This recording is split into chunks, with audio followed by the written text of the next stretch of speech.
your upbringing was so unique to you and Right. of course made you who you are. You grew up in a musical household, but you also ended up having to use music to find your own identity. Yeah.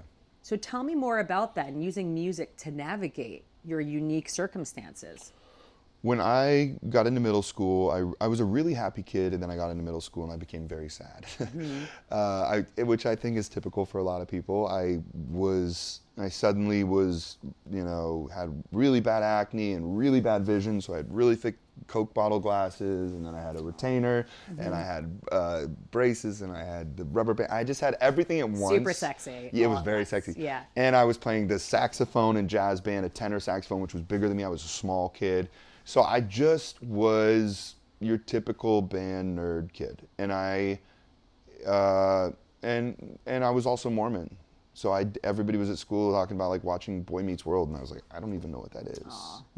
Yeah. So it's not like woe is me, but it was more like I had no identity. I didn't know who I was.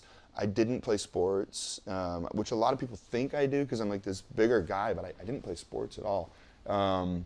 And so all I knew that I loved was music. So in 6th grade, when I was like having trouble making friends and I hated school and I hated going to school, I'd come home and my brother had a microphone and he had this program called Cakewalk on the family computer. Yes. And I would just kind of watch over his shoulder, and then when he would leave to go hang out with someone else, I'd sneak it out of the case and I started writing.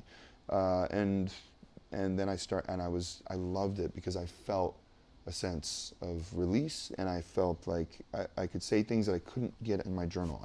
For some reason, when there's melody and there was some sort of soundscape, and at the time all I had was like a little keyboard, and so a lot of the melody that I did was with my mouth. Like I was doing synths with my mouth. It was very like Enya and like triple stacked vocals, and it was just kind of, did that every day and wrote a song a day for years. Oh my God. And I only played it for my dad.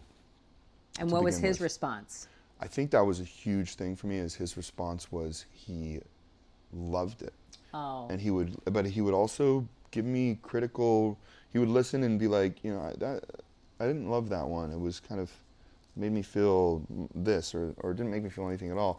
I really liked that. Like it was very honest. It wasn't always like great job, right? Great job, you're the best. It was very like, it was just honest. And so I loved to have that process of sharing something with someone, seeing them receive it, and then shifting how I felt about it, because it's that process of communicating through music that it can feel so magical, and I learned that from a young age. And that's great parenting, though. I have chills that he was honest with you. Yes, because that's constructive. Exactly. That's helpful. Yeah, I would have. A small kid, I think we don't give enough.